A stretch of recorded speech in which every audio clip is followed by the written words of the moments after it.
En el nombre del Padre, y del Hijo, y del Espíritu Santo. Ángeles de Dios, que en las alturas del cielo veneráis al Altísimo, y en los caminos de la tierra sois ministros de su providencia para con los hombres, haced nuestros corazones semejantes a los vuestros, prontos a la alabanza de Dios y al servicio de nuestros hermanos, por Jesucristo nuestro Señor. En el nombre del Padre, y del Hijo, y del Espíritu Santo. Amén. Por favor, siéntense. Hermanos, el primer paso siempre es descubrirnos necesitados. Hay que quitar esos obstáculos de soberbia, por ejemplo. Hay que quitar esa soberbia de nuestra vida. Es necesario quitar esa ignorancia, oyendo la palabra de Dios, aprendiendo. Y es necesario quitar esa viga de nuestros ojos, porque siempre estamos juzgando y condenando a otras personas. Y se nos olvida que esas personas son personas en camino, son historias en construcción. Vamos a dar un paso más en esta enseñanza. Esta segunda enseñanza se llama descubrirnos esperanzados. Descubrir el don de la esperanza. El Papa Francisco quiso que este año jubilar fuera un año marcado por la esperanza. Por eso nos descubrimos peregrinos de la esperanza.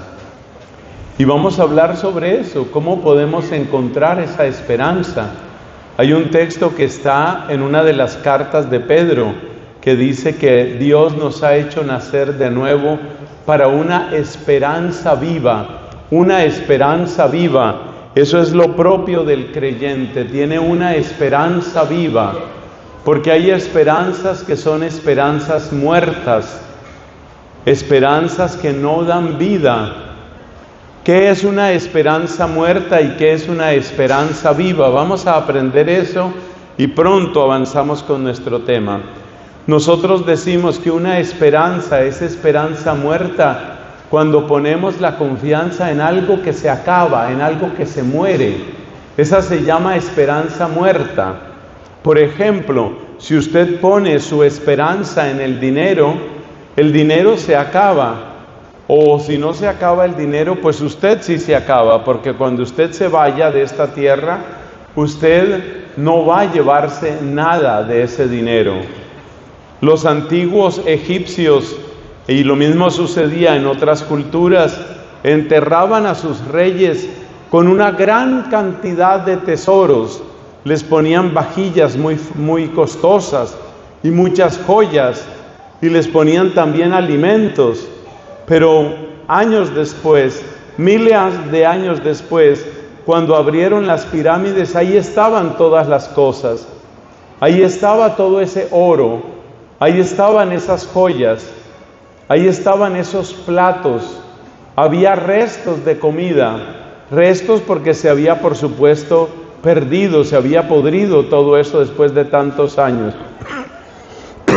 Pero esos muertos no comieron nada, esos muertos no utilizaron esas joyas, nada de eso te lo puedes llevar, todo eso se queda aquí y todo eso se queda para que otros lo aprovechen.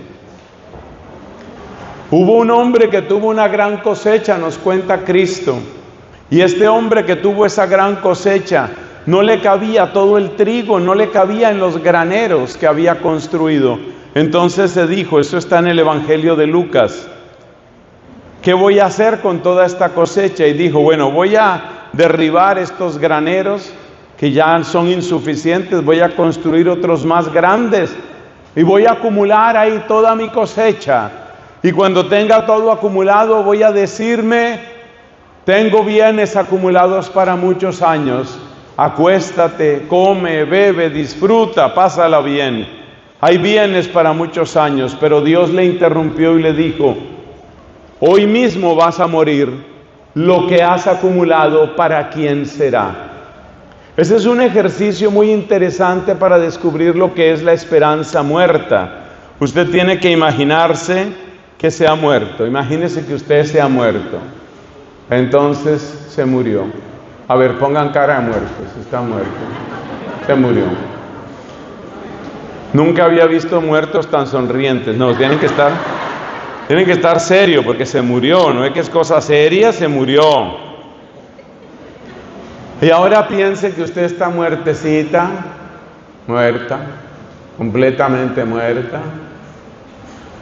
Y entonces empiece a oír qué es lo que está diciendo la gente.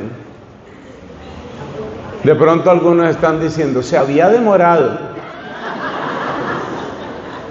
Mire usted cómo van repartiendo, reparten su ropita, reparten todas sus cosas, empiezan a repartir. ¿Y esto a quién le queda? No, esto no le queda a nadie, esa talla no la tiene nadie, ¿ve? Entonces van repartiendo, están repartiendo su ropa. Lo que has acumulado, ¿para quién será? Eso pregunta Cristo. Lo que has acumulado, ¿para quién será? Esa es la esperanza muerta. Tener una esperanza muerta es tener esperanza en lo que se muere. Pero Dios nos ha hecho nacer de nuevo para una esperanza viva. ¿Y cómo es la esperanza viva? La esperanza viva es la viva confianza en aquel que no muere, en aquel que ha vencido a la muerte, en aquel que va más allá del imperio de la muerte, en el único que ha resucitado de entre los muertos y que se llama Jesucristo. Solamente Él es el que nos da esa esperanza viva. Y la maravilla es esta: ¿cómo trae Cristo esperanza viva a nosotros? Vamos a mirarlo palabra por palabra. Son 4 o 5 palabras que nos van a ayudar a descubrirnos esperanzados, porque Dios no quiere que nosotros vivamos sin esperanza como los demás. Eso lo dice el apóstol San Pablo en la primera carta a los tesalonicenses. No quiero que ustedes vivan sin esperanza como los que no tienen fe.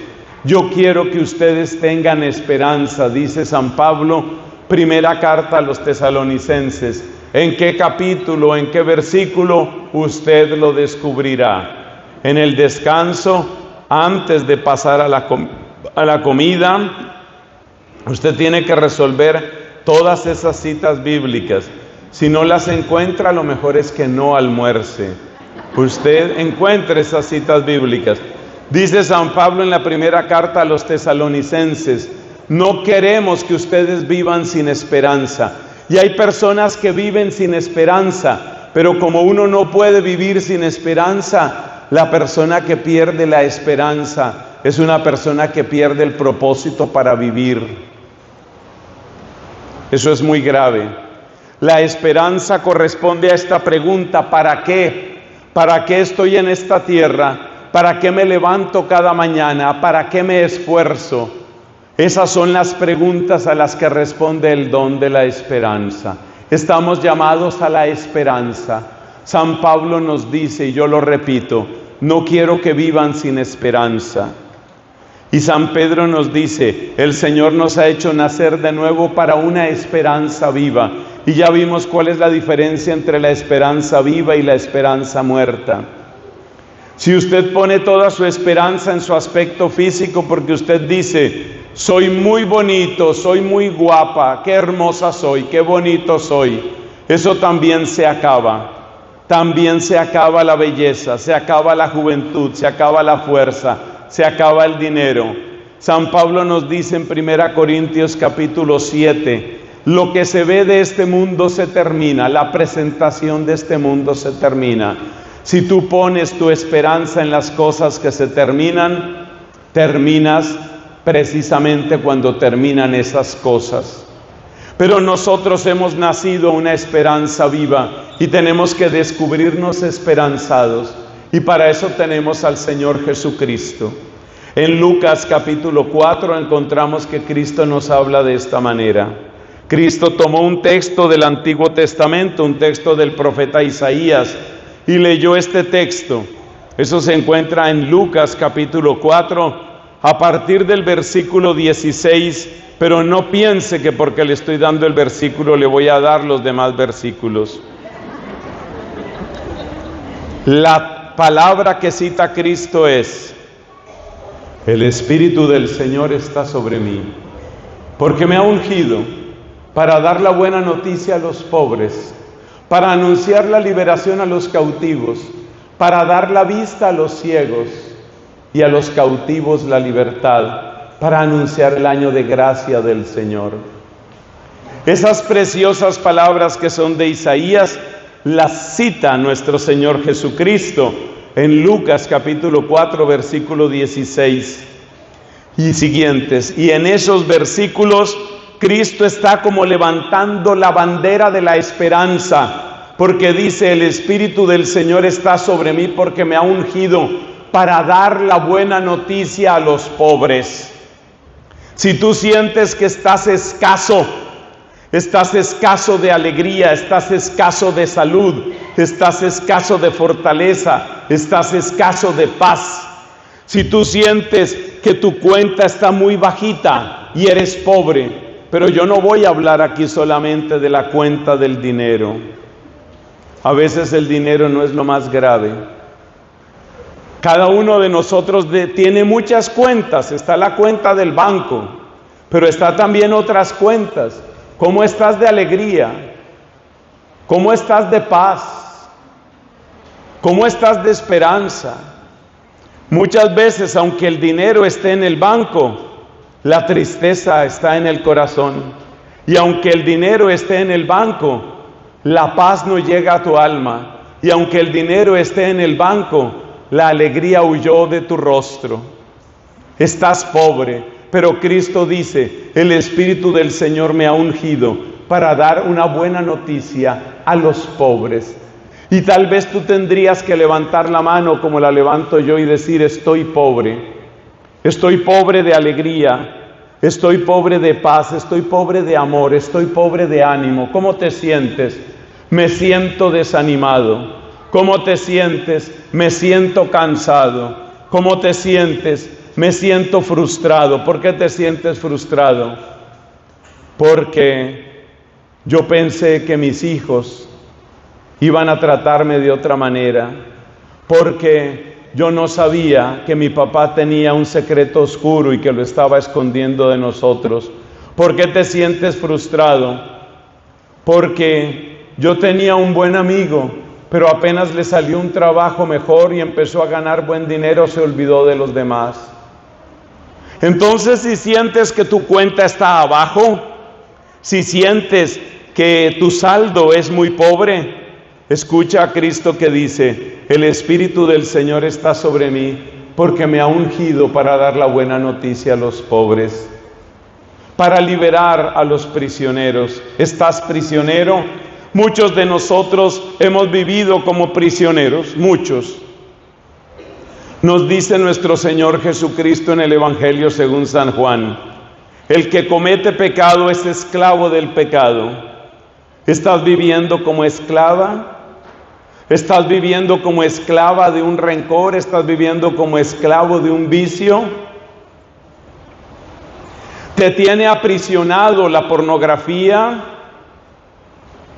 ¿Te tiene aprisionado el consumo de sustancias?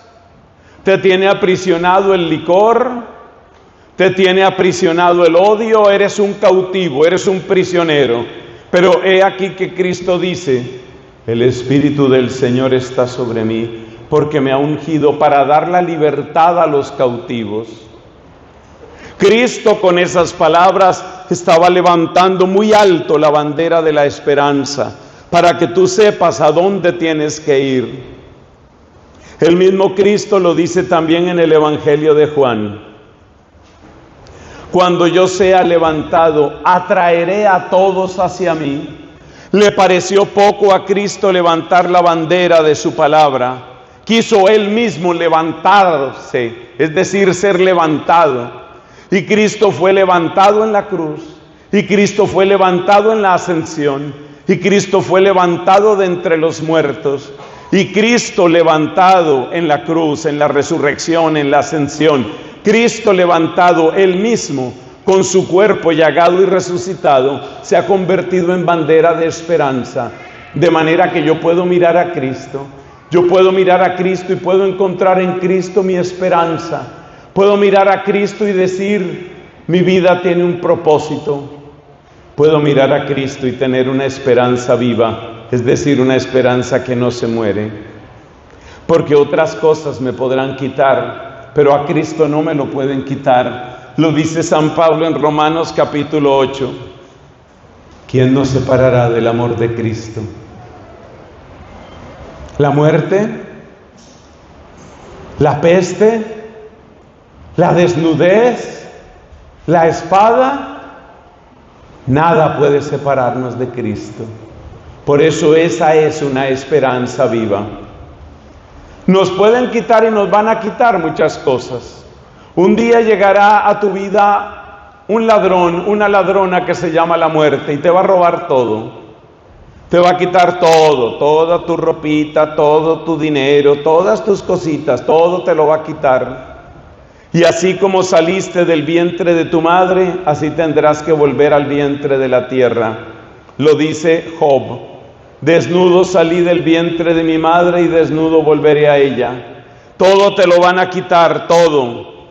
Por eso hay un santo que se llama San Francisco de Asís, que padeció muchísimo en los últimos años de su vida. Él sufrió terriblemente, tenía mucho dolor, tenía una enfermedad horrible, una especie de infección o tumor en los ojos. No sabemos bien qué era lo que tenía San Francisco.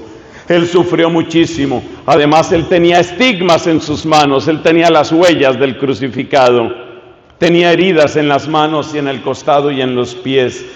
Él estaba crucificado, él estaba lleno de dolor, pero estaba unido a Cristo.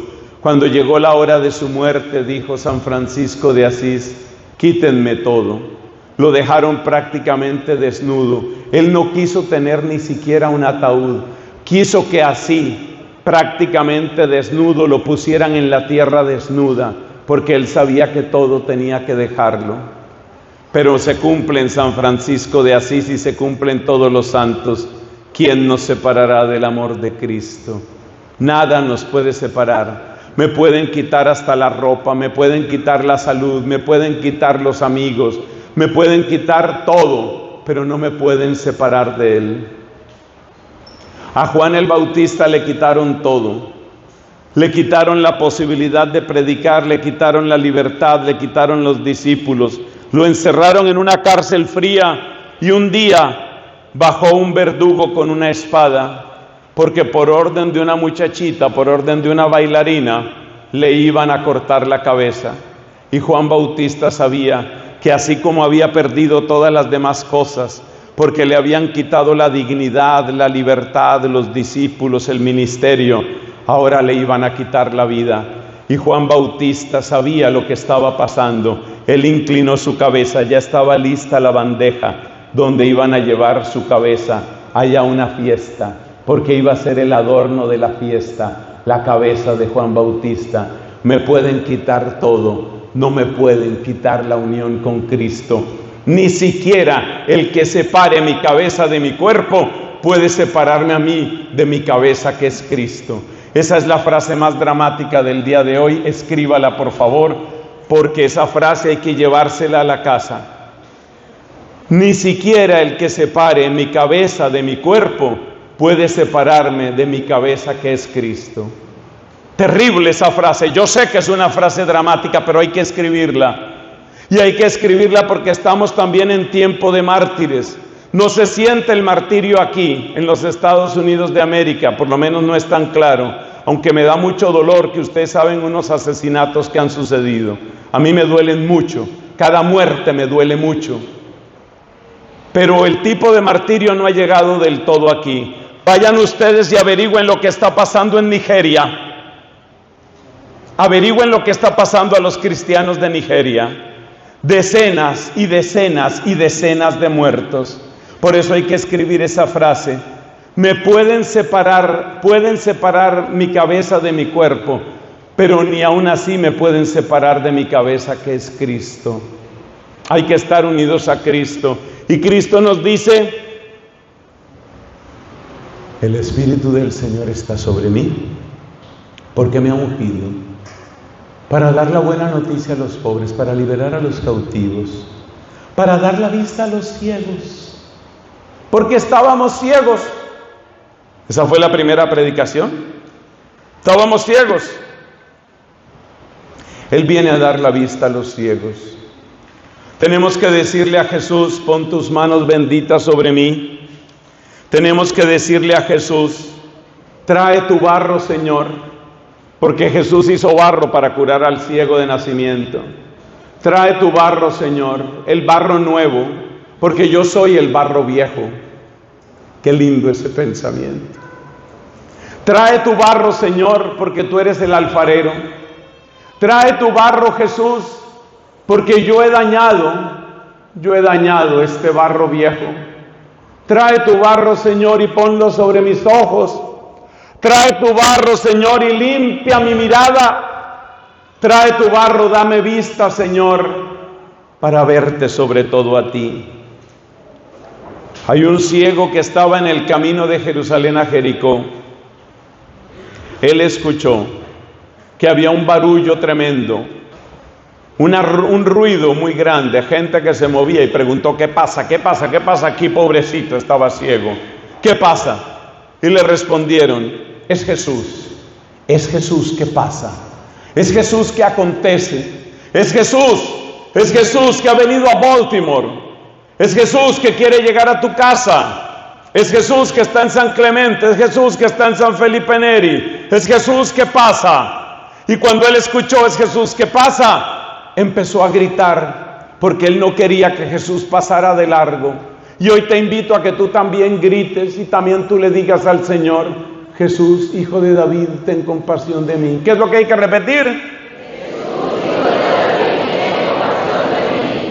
Bueno, ya sabemos que hay mujeres, bendito sea Dios. Hombres no sé si hablaron. Parece que los hombres no necesitan de Jesús. A ver, solo los hombres. Jesús, Hijo de David, ten compasión de mí. Les está volviendo la voz. Otra vez, señores, listos. Jesús, Hijo de David, ten compasión de mí.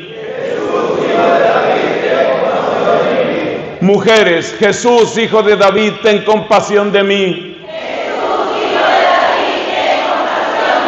Todos muy fuerte, Jesús, Hijo de David, ten compasión de mí.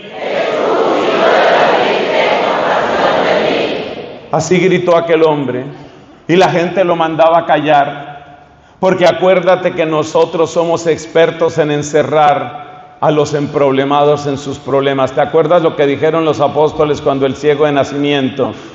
¿Quién pecó? ¿Este o sus padres para que naciera así? Somos expertos en dejar a la gente encarcelada en su dolor, por su culpa. Al fin y al cabo es pobre, hasta perezoso será. Al fin y al cabo está enfermo, ¿qué problema? Nos estorba la otra persona, nos estorba. A Jesús nadie le estorba. Decía el Papa Francisco, Él no tiene asco de nadie. Él no tiene asco de nadie. Esta semana pasada me hizo casi llorar una muchacha, amiga mía, que asiste a un grupo allá en Colombia. Me decía, es que yo he obrado mal. Yo creo que Dios está bravo conmigo, yo no me atrevo a hablarle. Yo no me atrevo a hablarle, debe estar bravo conmigo Dios. A mí se me venían las lágrimas a los ojos. ¿Cómo vas a decir eso? ¿Cómo vas a decir eso? Si hasta el hijo pródigo que había desperdiciado todo y lo había dañado todo, volvió a la casa del papá y el papá ¿cómo lo recibió? Con ese amor, con esa ternura. Nunca digas, es que Dios debe estar bravo conmigo. Claro que a Dios no le gusta el mal que hacemos. Dice San Agustín, Dios rechaza lo que nosotros hacemos, pero Dios nunca rechaza lo que Él ha hecho. Y tú eres la obra de Él. Tú eres la obra de Él, porque tú no te hiciste a ti misma, tú no te hiciste a ti mismo, Él te hizo. Y dice San Agustín, Él rechaza lo que tú hiciste, pero Él no rechaza lo que Él hizo y tú eres obra suya. Entonces, mis hermanos, tenemos que acercarnos con confianza al tribunal de la misericordia. Tenemos que acercarnos con confianza a Cristo y decirle, Jesús, Hijo de David, ten compasión de mí, como gritó aquel ciego. Y entonces Jesús Como este hombre seguía gritando, entonces le dijo, tráiganlo. Y los que antes le impedían acercarse, ahora le dijeron, oye, que te está llamando. Él arrojó el manto. Eso es muy significativo, porque el manto, para los pobres de aquella época, les servía de impermeable durante el día y les servía de cobijo durante la noche. Era todo lo que tenía ese pobre ciego. Él arrojó el manto, él se desprendió de todo, dio un salto. Tú te imaginas un ciego dando un salto, dando tumbos y buscando dónde está Jesús. Así tenemos que ser nosotros hoy. Hoy tenemos que dar un salto de gozo y decirle, ¿dónde está Jesús? ¿Dónde está? Yo quiero encontrarlo, yo quiero llegar a Él. Claro, yo no sé si a ustedes les ha tocado eso. Seguro que sí. Ver a un ciego cuando va por la calle, casi siempre van con esa especie de bastoncito. Es una cosa que a uno le conmueve mucho. Yo creo que todos nosotros sentimos una compasión por esa persona que a veces tropieza, que a veces se equivoca, que tiene que pedir ayuda. Ese eres tú y ese soy yo. Esos somos nosotros que nos tropezamos, que nos caemos y que decimos, perdone, me ayuda, es que tengo que encontrar a Jesús. ¿Me puede ayudar, por favor? Es que necesito a Jesús. Y así llegó este ciego donde Jesús. Y Jesús le preguntó, ¿y tú qué quieres? Y el ciego le respondió, que yo vea, yo quiero ver. Y Jesús le devolvió la vista. Y cuando le devolvió la vista, ya el ciego no quiso separarse de él. Esa tiene que ser nuestra historia. Cuando tú veas a Jesús, ya no te separes nunca de Él. Has visto la salvación, has visto la esperanza, has visto la alegría, has visto la fuente de la paz. Ya no te separes de Él. Ahora quédate con Él. Tenemos que decir lo mismo que dijo el apóstol San Pedro. Y es que ¿a dónde vamos a ir? ¿A dónde vamos a ir? Tú tienes palabras de vida eterna. ¿A dónde vamos a ir? Ya te encontré, Jesús. ¿A dónde me voy a ir? Ya te encontré. Ya mi alma descansa en ti. ¿A dónde me voy a ir? Tú eres el que me conoce, tú eres el que me sana, tú eres el que me bendice, tú eres el que me alimenta. ¿A dónde me voy a ir? No tengo ningún lugar a donde ir. Ya encontré el lugar. ¿Cómo nos da esperanza Jesús? Primero con su poder. Primera palabra clave, el poder. La gente quedaba admirada del poder de Jesús. La gente decía, hasta los demonios le obedecen. Hasta los demonios le obedecen. Nos dice la Escritura, había un sordo que a duras penas podía hablar. Y Jesús lo curó y habló el mudo. Ya podía oír, ya podía hablar. Y la gente se quedó admirada. Admirada. En medio de su sorpresa y su admiración, la gente decía esta expresión que recuerdo en la lengua original, en griego. Kalos panta pepoieken, que significa todo lo hace bien. Todo lo hace bien. Pepoieken, del verbo poio, que significa hacer. Panta, todas las cosas. Kalos. Kalos quiere decir bien, quiere decir bellamente. Todo lo hace bien, todo lo hace con belleza. La gente se quedaba admirada. En otra ocasión Jesús iba con un grupo grande de discípulos. Estaban cerca de una población que se llamaba Naín. Qué espectáculo triste con el que se encuentran. Sobre una tabla llevaban el cadáver de un joven. Era el hijo único de una mujer que además era viuda. Ni ustedes ni yo tenemos la medida de descripción del dolor que llevaba esa pobre mujer. Viuda, madre de un solo hijo y se le muere. Una gran cantidad del pueblo la acompañaba. Era el abrazo de la ternura humana que vale tanto, pero que nada puede hacer. El que sí puede hacer algo se llama Jesucristo. Aquello, mis hermanos, fue el encuentro de dos caravanas. La caravana de la muerte y la caravana de la vida. La caravana de la muerte, una mujer viuda, una tabla de madera, un hijo muerto. La caravana de la vida, uno que habría de morir sobre el madero, hijo también de una viuda, pero portador de la vida. Entonces Jesús dio un grito: ¡detengan!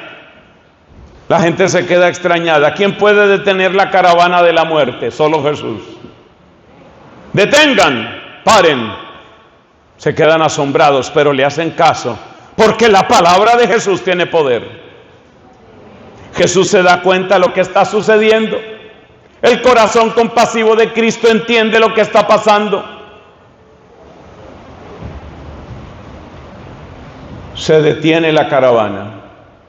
Jesús se acerca. Lo que está sobre aquella tabla, un hombre muerto. Un hombre joven. Jesús le habla al muerto. Jesús le habla al muerto. La voz de Cristo es capaz de llegar más allá del poder de la muerte. La muerte es lo que no tiene remedio desde el punto de vista puramente humano. La voz de Jesús penetra en el reino de la muerte y le saca la presa a la muerte. ¡Qué poder el de Jesús! Jesús, con la palabra poderosa, le habla a este muchacho y le dice: joven, joven, a ti te lo digo, levántate. Te estoy hablando a ti. Está muerto, levántate. Es la misma voz. Este milagro se cuenta en San Lucas, el del joven de Naín, pero es la misma voz que en el Evangelio de Juan sacó a Lázaro. Lázaro, sal fuera, sal fuera, levántate, levántate. ¿Por qué estás caído? Porque estoy triste. ¿Por qué estás caído? Porque me agarró la droga. Porque no sé cómo soltarme de esto. Estoy caído. ¿Por qué estás caído? Porque Dios me concedió casarme, pero yo arruiné el matrimonio. ¿Y tú por qué estás caído? Porque yo soy sacerdote y he pecado mucho. Yo he profanado mi sacerdocio con mi pecado. ¿Por qué estás caído? Porque yo puse toda mi esperanza en mi novia, en mi novio, en mis amigos, y hoy me doy cuenta que todos son unos falsos y estoy caído. Y estoy caído sobre este madero, como ese muchacho. Estoy caído, estoy tendido. Estás caído, ya veo que estás caído. Ya veo que estás caído, dice Jesús. A ti te lo digo, levántate.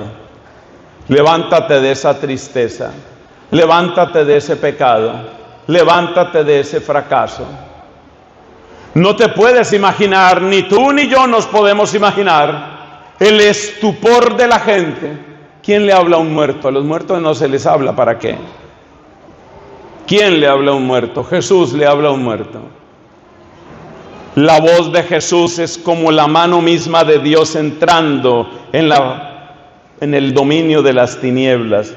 Como dice la carta a los Colosenses capítulo 1, Él nos ha sacado del dominio de las tinieblas y nos ha trasladado al reino de su Hijo querido. El dominio de las tinieblas es el dominio de la droga, el dominio de las tinieblas es el dominio de la muerte, el dominio de las tinieblas es el dominio del juego. ¿Por qué estás caído? Porque yo empecé apostando. Yo apostaba por ahí unos dólares que me sobraban, pero me sucedió una cosa espantosa, Padre.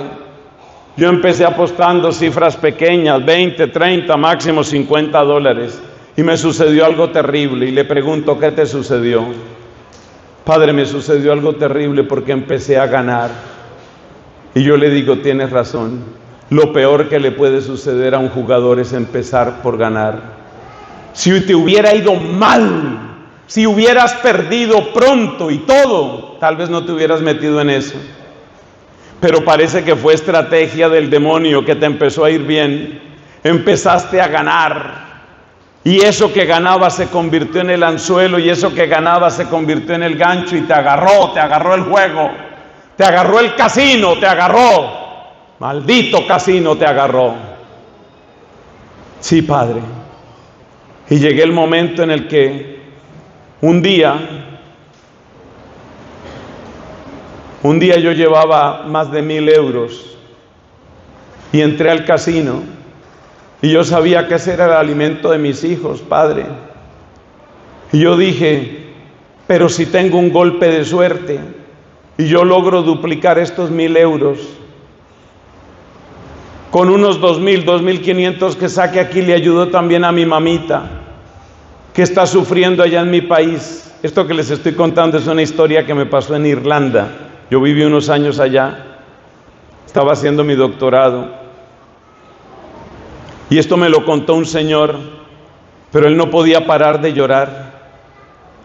Yo entré con mis 1,000 euros y yo sabía que ahí estaba la ropita de mi niña pequeña, el uniforme del colegio. Y yo sabía que en esos 1,000 euros estaba el mercado de un mes o más. Y yo sabía que esos 1,000 euros eran para pagar la renta de mi esposa, que se quiebra la espalda lavando ropa. Pero yo aposté esos 1,000 euros, Padre, yo aposté esos 1,000 euros y los perdí. Y yo salí borracho de rabia de ese lugar. Y lo único que pensaba es, me voy a matar ya. Porque eso es lo que quiere el demonio.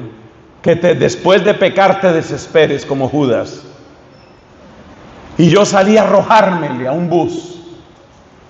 Y yo estaba buscando dónde pasan rápido los buses y me le tiro a ese bus y que me mate y que se acabe todo. Puro pensamiento de Satanás. Duramos hablando casi 1 hora con ese señor. Gracias a Dios se impidió un suicidio. Gracias a Dios. Estaba tendido, estaba muerto. Pero la voz de Cristo tiene poder. Joven, a ti te lo digo, levántate. Levántate de ese vicio del juego. Levántate de ese vicio del trago. Levántate de esa tristeza que te mantiene aprisionada. Levántate de ese afán de venganza. Levántate de ahí. Y el joven se levantó. Y dice la Escritura, empezó a hablar. Y Jesús le ayudó para que saliera de esa tabla que era la tabla de la muerte. Y se lo entregó a la mamá. Y se lo entregó a la mamá. Ese es Jesús. Y hoy Jesús te quiere levantar a ti. Hoy Jesús te quiere levantar a ti. Y quiere devolverte a tu verdadera vida. Porque tu verdadera vida no está en el casino. Tu verdadera vida no está en esas páginas pornográficas. Tu verdadera vida no está en esos que te están ofreciendo cachitos de droga en cualquier esquina de cualquier ciudad. Ahí no está tu vida, esa no es tu vida. Sal de ahí, sal de esa tabla de la muerte. Sal de ese afán de venganza. Vuelve a tu madre, que es la iglesia, vuelve a tu familia. Hay gente que te está esperando. ¿Sabías eso? Hay gente que te está esperando, hermano. Hay gente que está esperando que tú regreses. Hay gente que está esperando que tú salgas de ese basurero donde te metiste. Hay gente que te está esperando, levántate y sal de ahí. Tú no eres de ahí.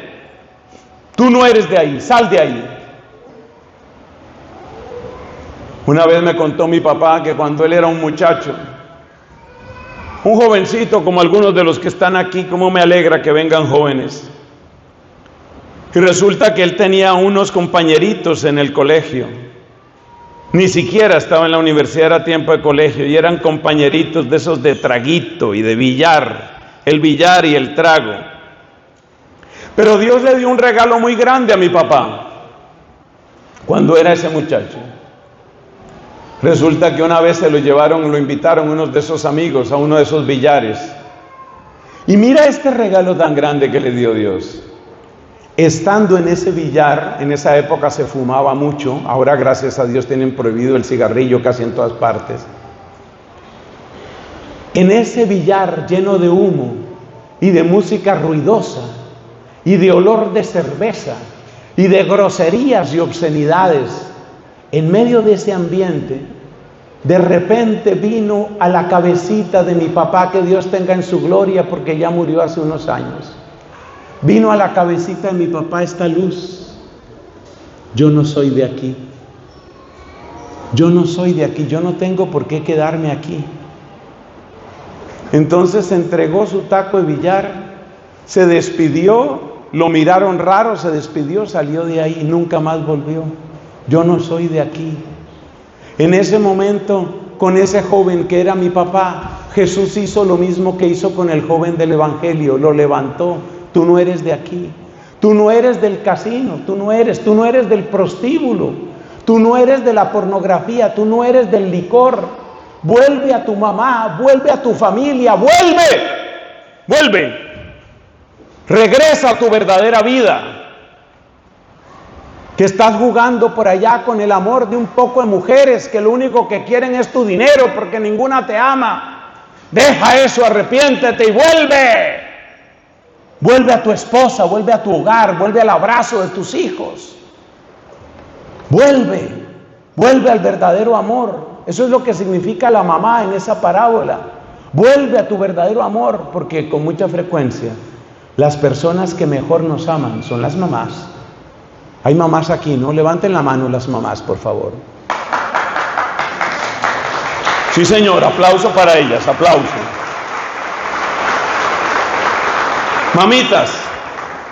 Mamitas, ustedes tienen que representar lo que es el verdadero amor. Y hoy les digo a todos, vuelve. Y Jesús mostró el poder, Jesús mostró que tenía poder. Y ese poder nos da esperanza. Porque yo te aseguro que toda la gente que vio eso, como los que vieron la curación de aquel sordomudo, quedaron asombrados. Por eso dice la Escritura que quedaron todos admirados y decían, un gran profeta ha venido entre nosotros. Dios ha visitado a su pueblo. Dios ha visitado a su pueblo. Dios ha visitado a San Felipe Neri, la parroquia. Dios ha felicitado a Baltimore. Dios sigue visitando. Dios quiere llegar a tu casa. Dios quiere llegar a tu vida. Su poder todo lo transforma. A través de su poder Cristo nos atrae. Nadie habla como Él, decía la gente. Nadie habla como Él.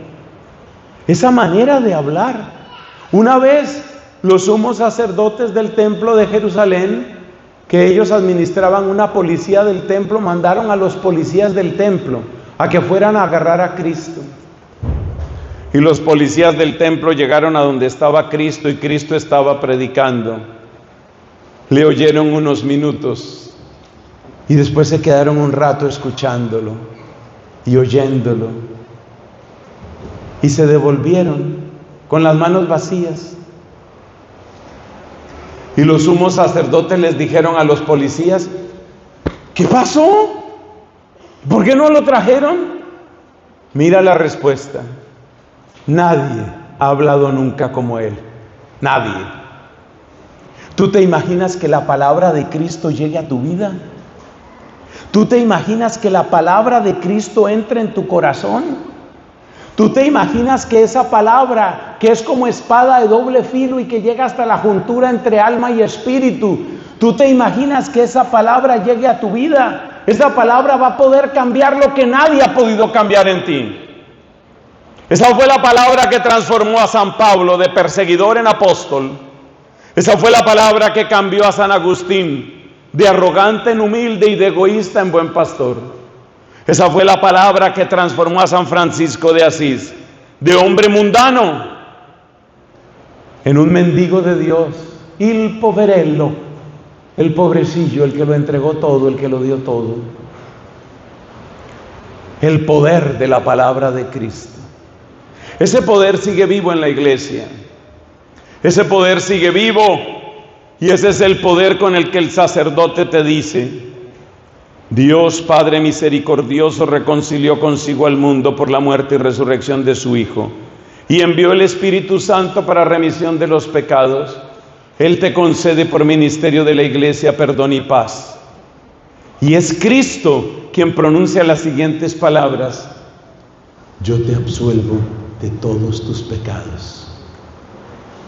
Te absuelvo, ¿qué quiere decir? Te suelto, te libero, rompo la cadena, yo te absuelvo. Yo rompo la cadena. Es Cristo. Por eso el sacerdote no dice, no debe decir.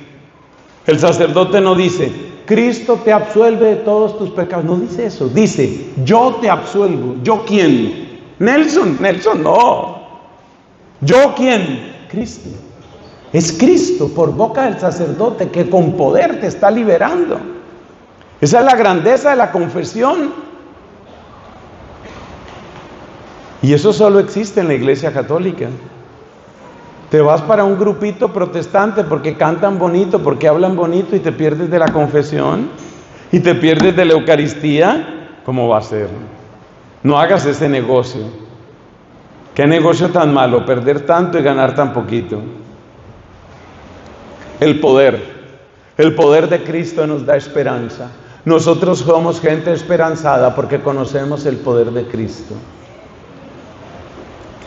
Por allá en el siglo pasado, porque yo vengo del siglo pasado, en los cantos carismáticos de aquella época había uno muy famoso.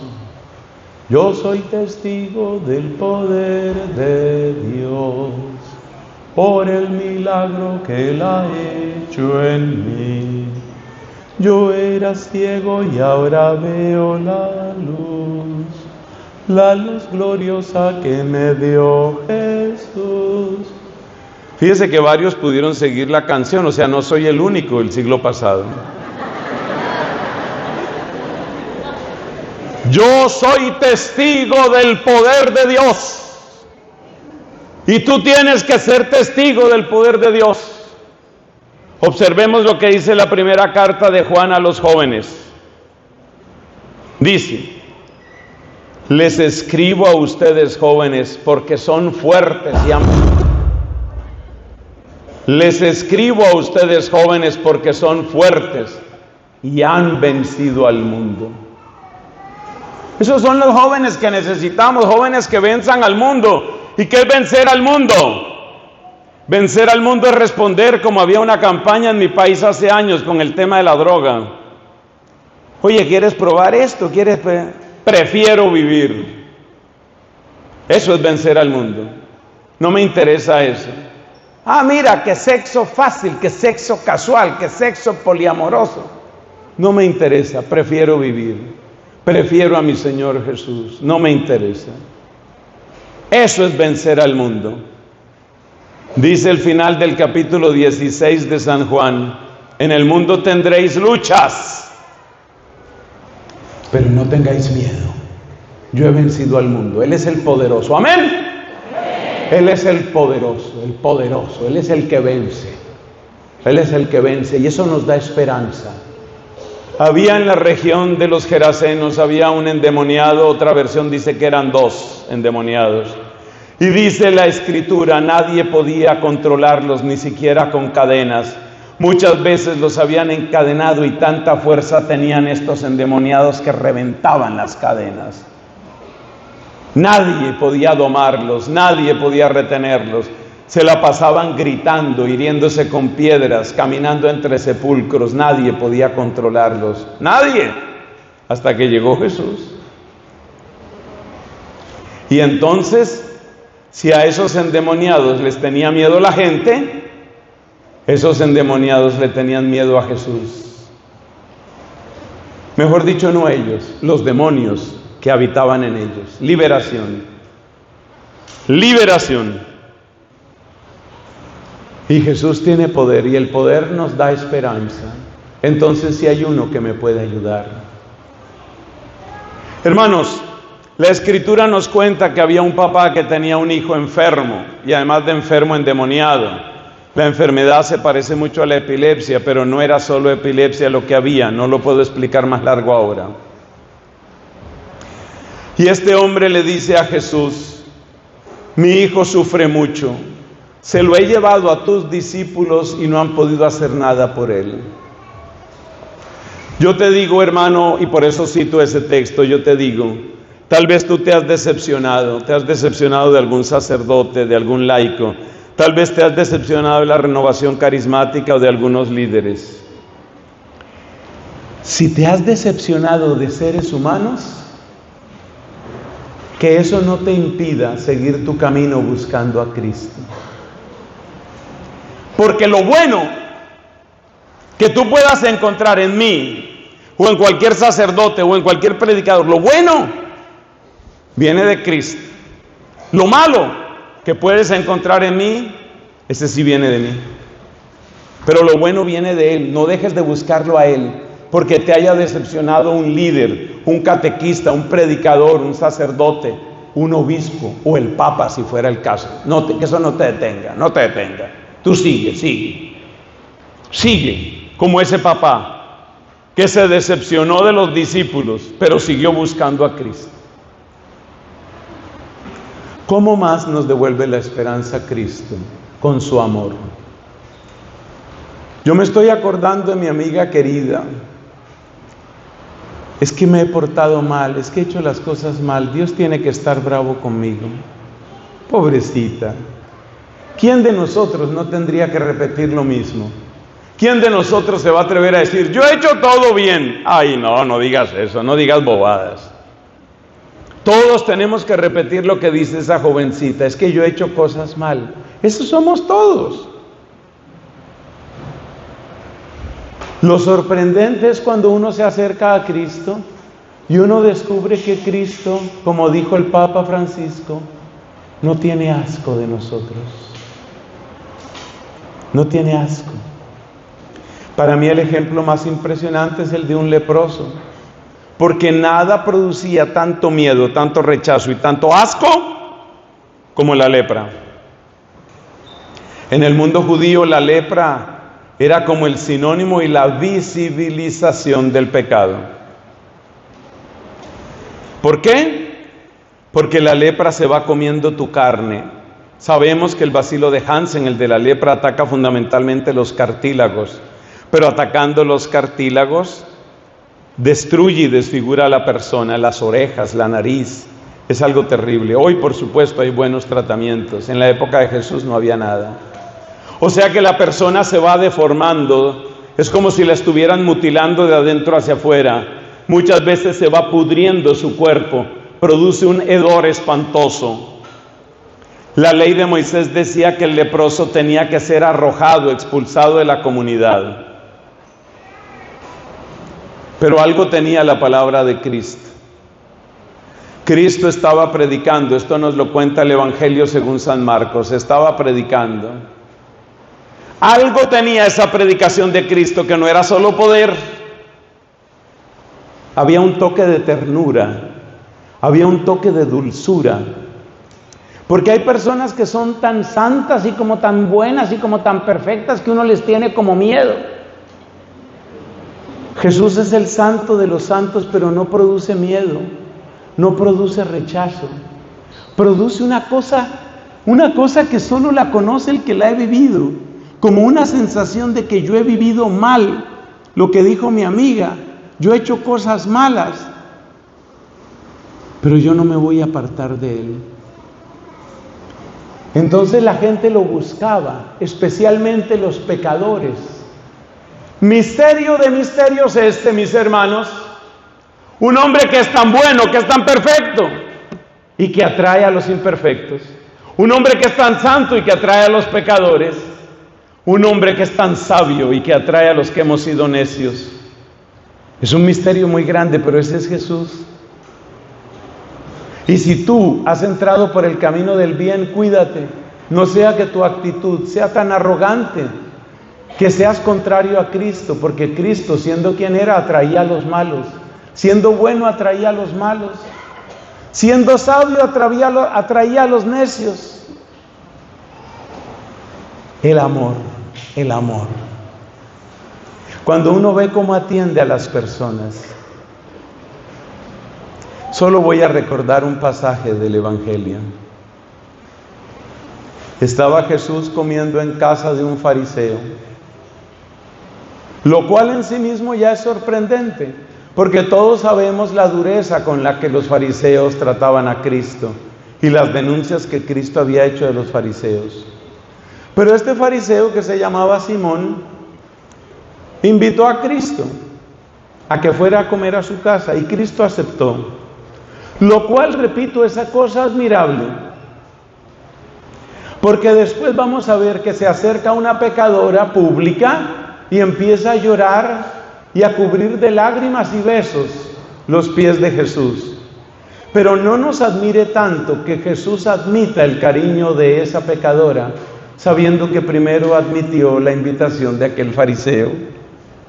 Cristo se dejó invitar por un fariseo, y es muy posible que ese fariseo sea yo.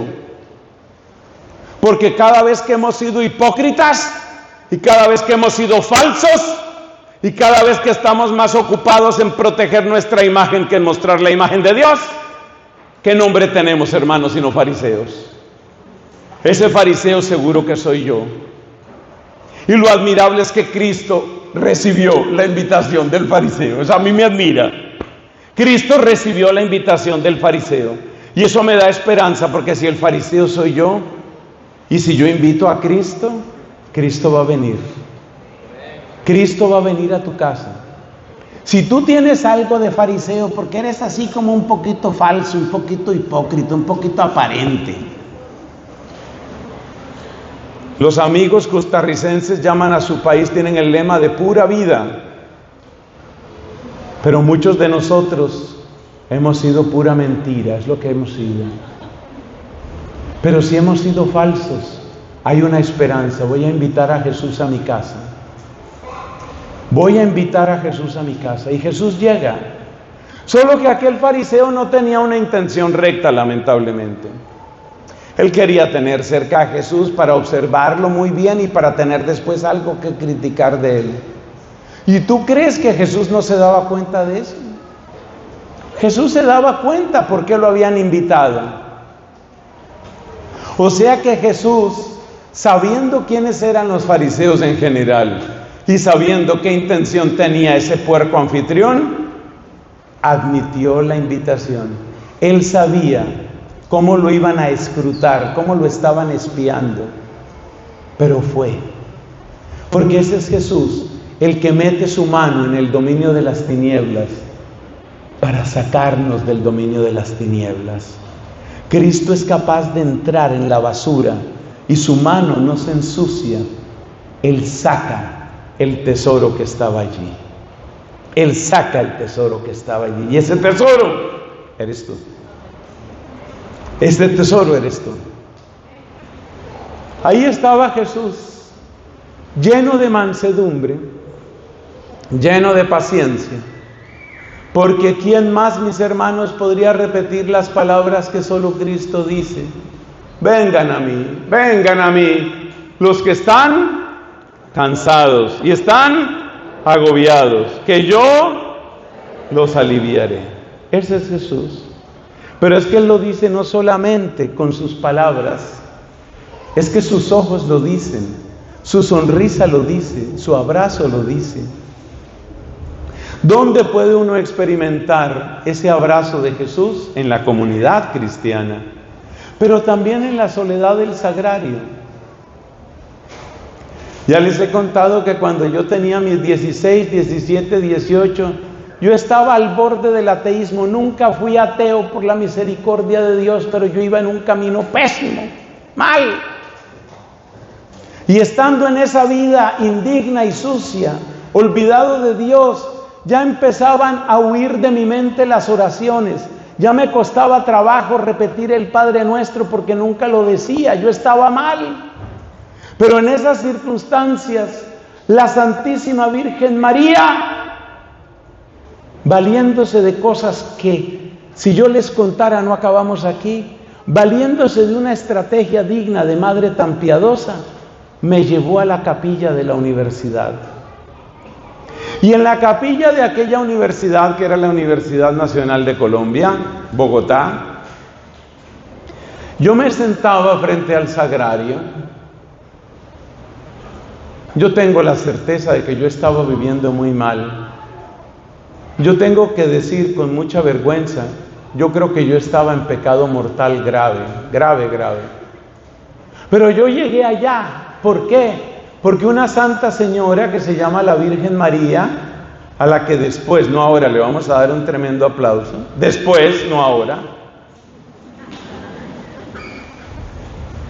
la Virgen María se las arregló, porque es que María es maravillosa, ella es muy linda y ella tiene unas estrategias que nadie se imagina.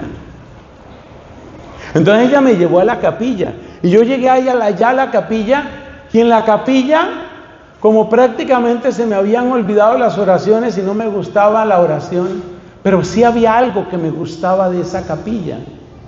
Y hay fotos de esa capilla, si tú buscas en internet Universidad Nacional, capilla, hay fotos de la capilla y verás que es la cosa más sencilla del mundo.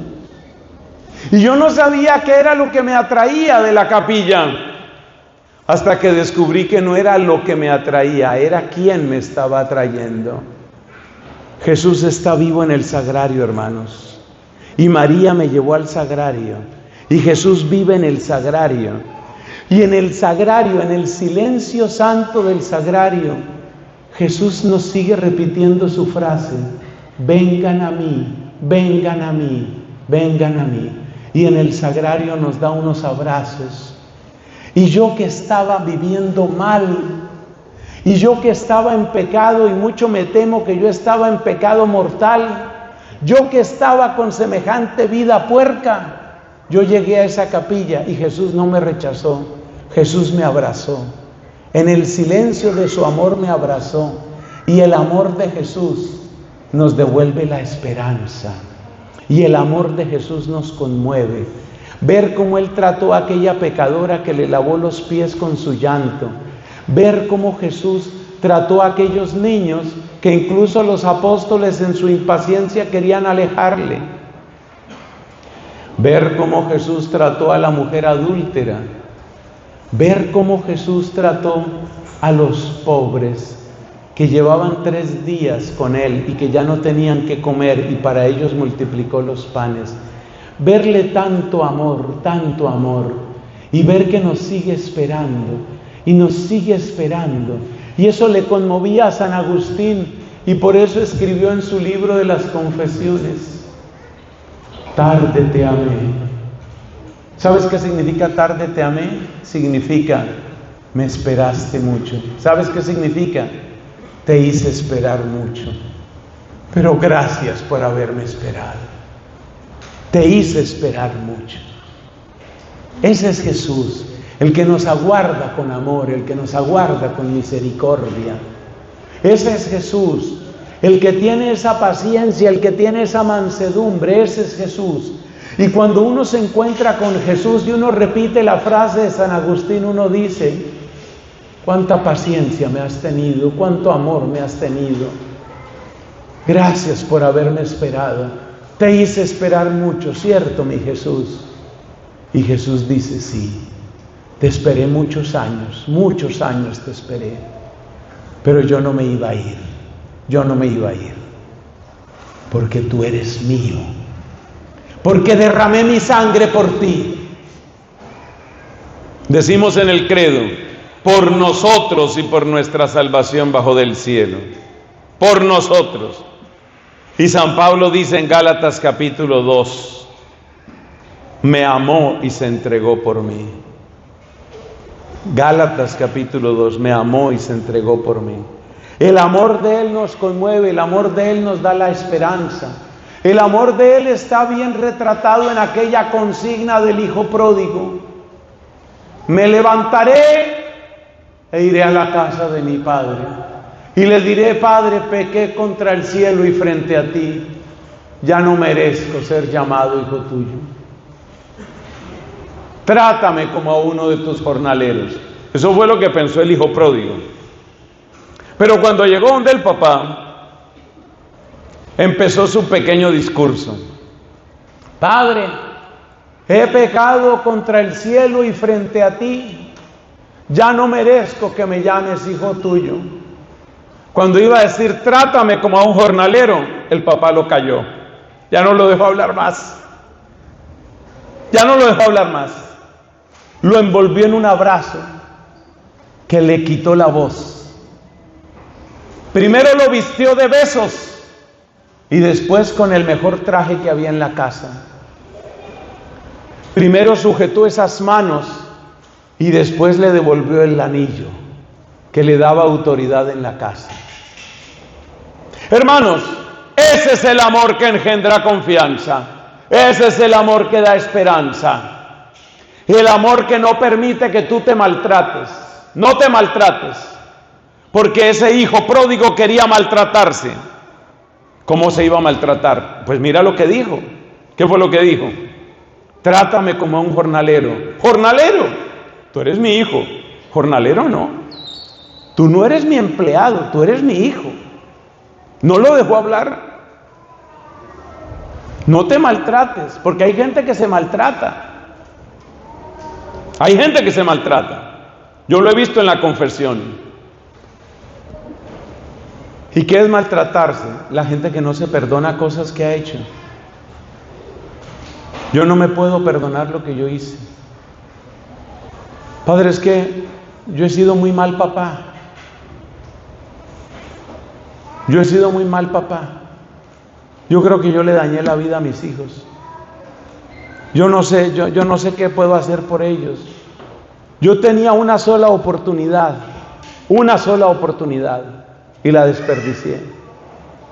Padre, yo dejé ir de mi vida a la mejor mujer. Yo era casado, pero la maltraté tanto y me he quedado solo. Yo perdí todo. Yo todo lo perdí, Señor. Yo todo lo perdí, Padre. Y uno le dice, Dios puede perdonarte. Y entonces la gente responde, yo sé que Dios me puede perdonar, pero es que yo ya no me puedo perdonar. Padre, yo me hice un aborto. Yo seguí el camino de las mentiras que me enseñó Planned Parenthood. Yo seguí el camino de las mentiras de la gente que dice, diviértete con el sexo, eres dueña de tu cuerpo, haz lo que quieras con tu cuerpo. Terminé abortando y no una sino 2 veces. Padre, yo no puedo ver un niño que tenga tal o tal edad, yo no puedo verlo porque yo pienso, esa es la edad que tendría mi hijo, yo no me puedo perdonar. Pero ¿qué nos enseña la parábola del hijo pródigo? Que Jesús te defiende de los enemigos de fuera, pero Jesús también te defiende del enemigo que se te mete en la cabecita como un gusano. Porque hay un gusano que se te mete en la cabeza, un gusano horrible. Y ese gusano no viene de Dios, sino que viene de Satanás. Y ese gusano te dice, no tienes perdón, no tienes perdón, no tienes perdón, nada puedes hacer, ya nada puedes reparar, no tienes perdón. Eso no viene de Dios. Eso no viene de Dios.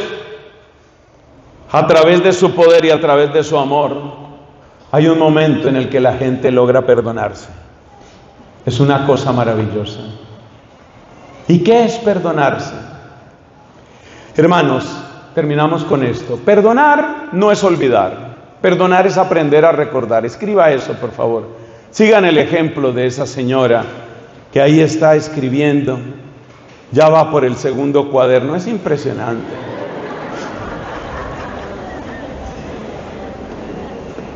Le repito la frase. Perdonar no es olvidar. Perdonar es aprender a recordar.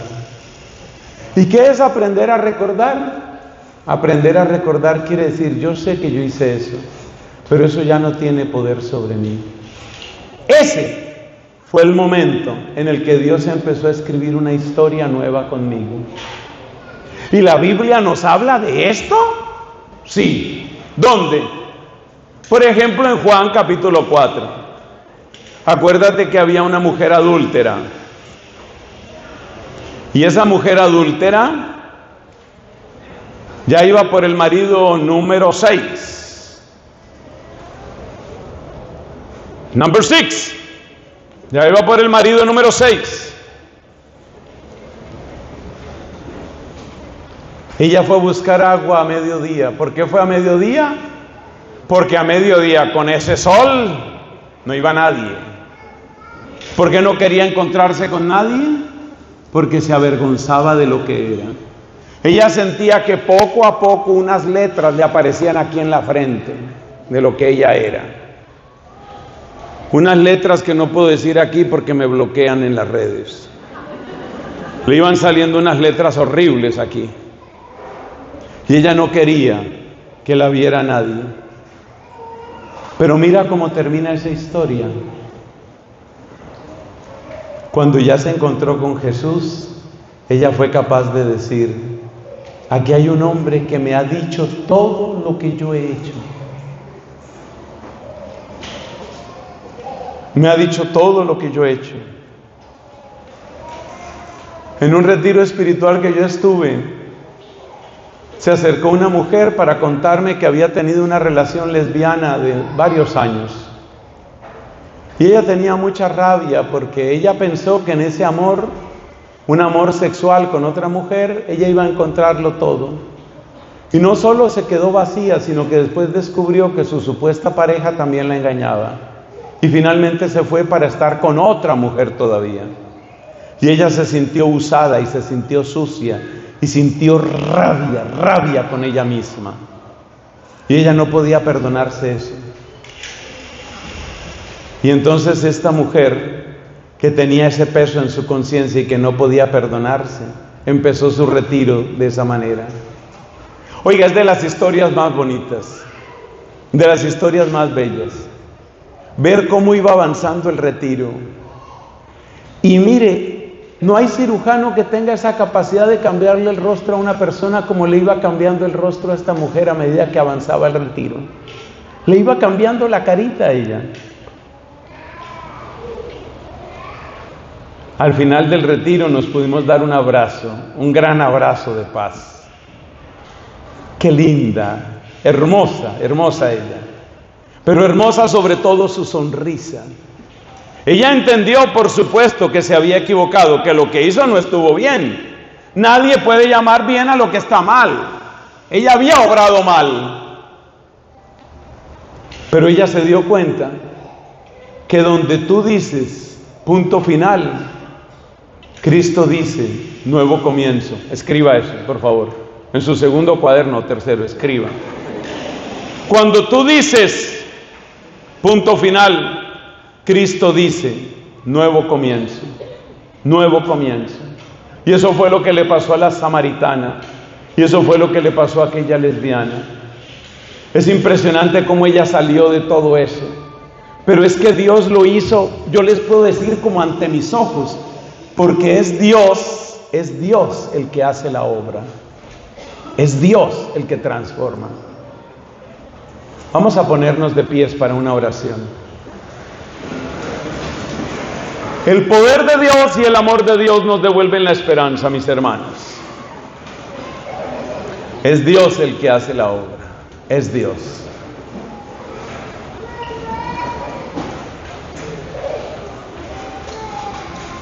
Bautízame, Señor, con tu Espíritu.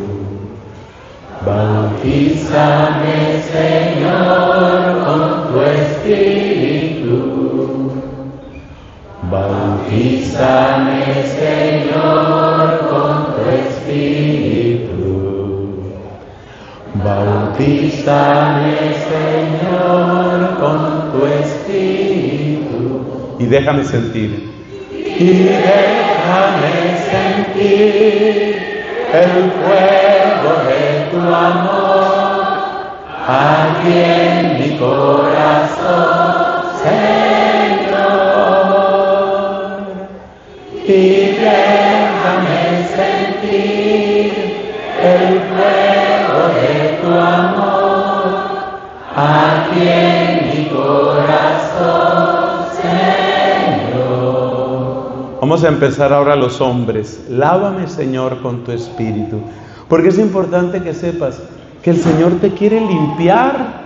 El Señor te quiere lavar. Tú no vas a salir de aquí como viniste, mi hermano. El Señor te quiere lavar. Solo los hombres, por favor. Lávame, Señor, con tu Espíritu. Lávame, Señor, con tu Espíritu. Lávame, Señor, con tu Espíritu. Lávame, Señor, con tu Espíritu. Lávame, Señor, con tu Espíritu. Ahora todos, también las mujeres. Y déjame sentir el fuego de tu amor aquí en mi corazón, Señor. Más fuerte. Y déjame sentir el fuego de tu amor aquí en mi corazón, Señor. Ahora empiezan las mujeres. Transfórmame, porque Dios quiere hacer una obra nueva en ti. Recuerda que hemos venido aquí para ser renovados, transformados por el poder del amor de Dios. Transfórmame, Señor, con tu Espíritu. Empiezan las mujeres solas. Transfórmame,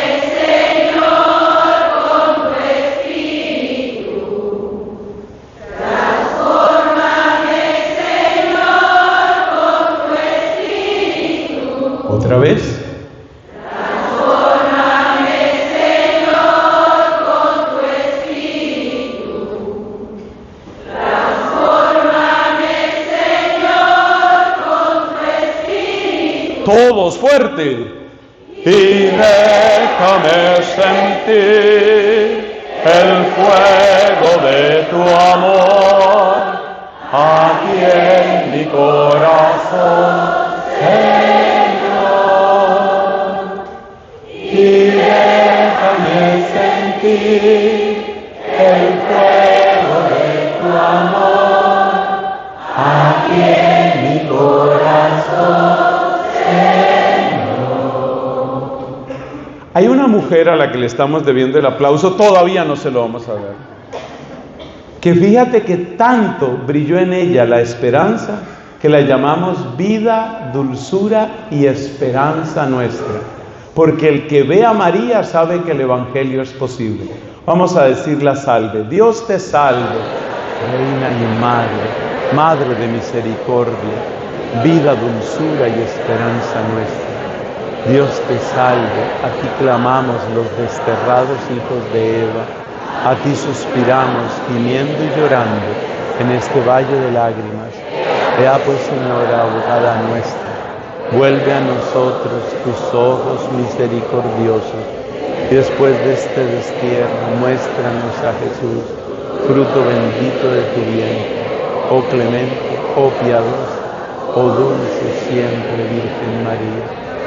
Ruega por nosotros, Santa Madre de Dios, para que seamos dignos de las promesas de Cristo. ¡Viva Jesús! ¡Viva! ¡Viva María! ¡Viva! ¡Viva la Iglesia! ¡Viva! El aplauso a María, el aplauso a María, bendita seas.